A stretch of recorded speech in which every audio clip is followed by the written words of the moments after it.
The serge made by Zitong's weavers is a high-end Nambu product, which means tweed in Tibetan language.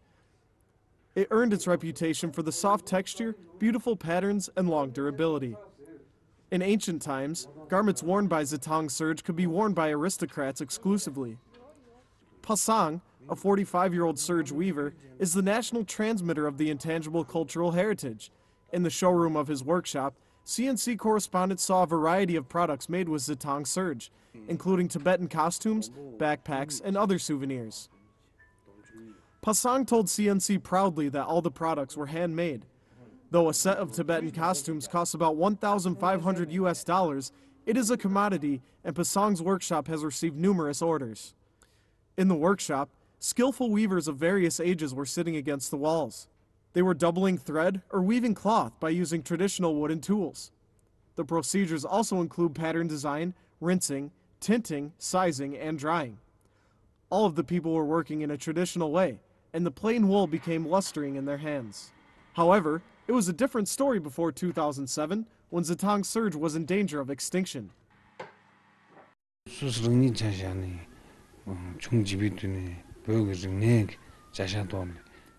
I was enthusiastic about our traditional culture in my childhood.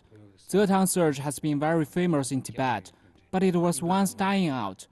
When I knew about the situation, I thought it would be such a pity if the craft became extinct, and our descendants could no longer see the real Zitong serge, and only could read about it in textbooks. I must save it and pass it down. Pasang, once a thangka, or religious painting drawer, spent all his savings in 2007 on protecting Zitong serge. It took him 2 months to collect information on the craft by visiting experienced weavers in South Tibet. Employing weavers, sorting documents, and establishing the workshop, Pasang undertook a systematic protection of Zitong serge. Sponsored by the local government, Pasang set up the workshop in May 2008.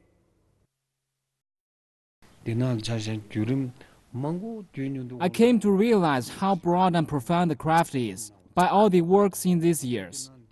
The documents we have sorted involving 17 generations of transmitters. The aim of our work is to restore the history of Zitong serge, to save it and develop it.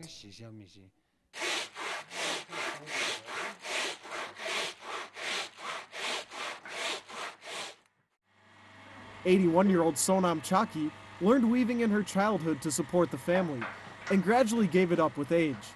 In recent years, persuaded by Pasang, she agreed to resume weaving and has passed on her knowledge to 40 apprentices.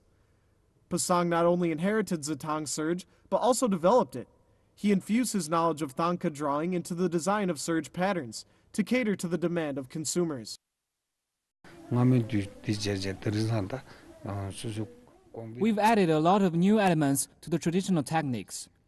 Now, whatever demand the customers raise, we can manage to meet their needs. Pasang's endeavor was rewarded. Zitong serge was recognized as a regional and tangible cultural heritage of Tibet in February 2010. It is also applying for national recognition.